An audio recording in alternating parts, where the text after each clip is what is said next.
Chima Nnaji is a good governance advocate. He joins us on Sunrise Daily. He's also a legal practitioner. Thank you so much indeed for coming on the show. Thank you. Good morning. Merry Christmas. Merry Christmas too, by the way, because sometimes the country happens so fast. You tend to forget that Christmas was just a few days ago.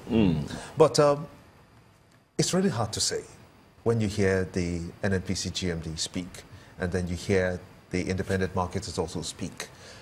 But Nigerians are now asking the question, who is lying to us? Let me start by congratulating channels for really being the veritable channel of news. A well-chosen name, fitting, and giving respite to us in this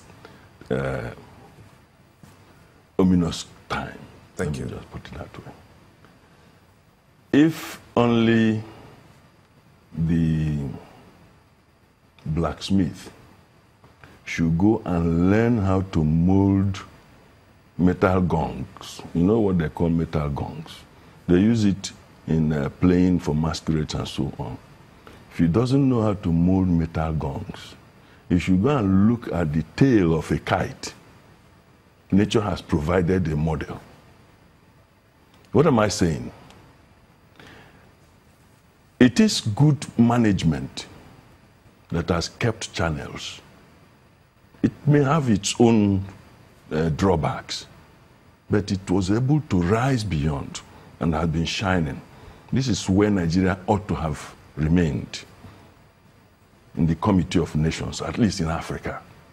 But Adigboroja governance, serial Adigboroja governance, Adigboroja in quotes, is a coinage for incompetence, gross and grotesque incompetence, serially.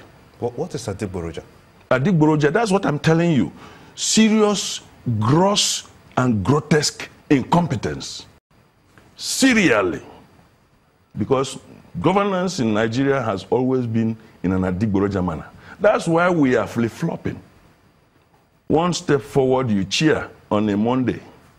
By Saturday of the same week, everybody is wailing, not crying, because you have taken 14 steps backwards. But does that answer to who is lying to Nigeria? So when I'm now coming, I'm laying a foundation. I'm laying a foundation. Because this is not the first time people, this is GMD of NNPC. He sits atop the oil corporation managing the wealth of this country. He is now running from one filling station to another, which is what fuel attendants do. But it's just rising to the occasion. Listen, my dear brother, when the head fails, the hands become too busy. Yet it is the head that is supposed to control the hands so that they will do the right thing. If they did the right thing, if policies have been right, we wouldn't be here. He will be in his cozy office. That's why those who are in cozy offices are paid heavily, because there is a presumption that they will do cerebral work. But when you reduce your job to the level of running from filling station, you should be paid pittance, or you are out of that job. Let me tell you the honest truth. We have tolerated nonsense in this country. And that is why it has the capacity to repeat itself. Many people have come before him, and they went through the same way. And because we are incapable of sitting down to think, we do things the same way. So you can sit in this country and say, what happened on Monday, we'll repeat on Saturday evening. And it will come to pass. Not to bring progress, but to bring retrogression. So what you find here is that the NNPC had told us, even 2 weeks beforehand, that there were tankers in the sea. They had more than 40 days cover for Nigeria, isn't it? And that we shouldn't panic. Well, I don't know whether because it's only time. Time is there. All you need is the fuel to travel through it. Then you see the other end. We are now at the other end. We can now see that the so-called panic buying, some people say it is marketers that are hoarding, and they are now DPR is doing fire service and all that and all that. It's a big shame. Do you think we're if the man is hoarding and is in business, it means that the stock is limited, isn't it?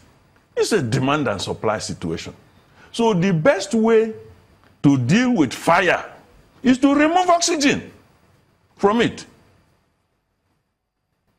And the fire will collapse because it will have no sustainability. Or you blanket it. It's the same process of removing oxygen from it. So why are we talking about marketers, the trading blames, which has become the trademark and hallmark of politicians in this country? It does not bring food to the table. You were asking somebody, a father who made a promise and all that. If a father lost his job on account of either retrenchment or whatever, and he comes home, he can tell the children, please, that biscuit I promised you in the morning, I can't afford it because I had just lost my job. That is on a Monday morning. Tell the children that nonsense on Saturday morning. Then they will ask you, aren't you the daddy of this house? What are you doing about it? Excuse industry does not produce any product. But looking at no excuse industry produces any product. Let's look at this particular situation that we're in now, because just 2 days back, the fuel was flowing up to yesterday, but this morning it seems to be that what you had yesterday was a putative arrangement. The petrol stations begin to have the queues again build up. So NNPC insists that the independent marketers are at fault here, saying that the supply end has no problem. Why do we have problem then at the demand end? My dear, the filling station owners are in business. If they get products they want to dispense and sell. If they don't, if it is possible, they can hoard and maximize their profit. If they cannot hoard, they can sell at higher prices. In remote areas, these people receive stocks at higher prices. Do you understand what I mean? And so they are selling also at higher prices. Not to discount, don't discount the fact of profiteering. Yes, that is human nature. But what is government policy in place addressing these possibilities? Because we have made fuel importation a normal thing. Okay, we are now discussing whether you imported enough or you did not import enough. What happened to somebody sitting down to think that we deserve to have functional refineries? Escalate this policy. When you continue to control and control until you want to control even the regularity of your urination, you have kidney problem. That is what is happening to this country. We're supposed to be a federation, isn't it? But everything is controlled. Now, because of that control, unitary control, we have ethnicity, religion, and all those primordial factors playing, even if it is at the clandestine level. But it will manifest.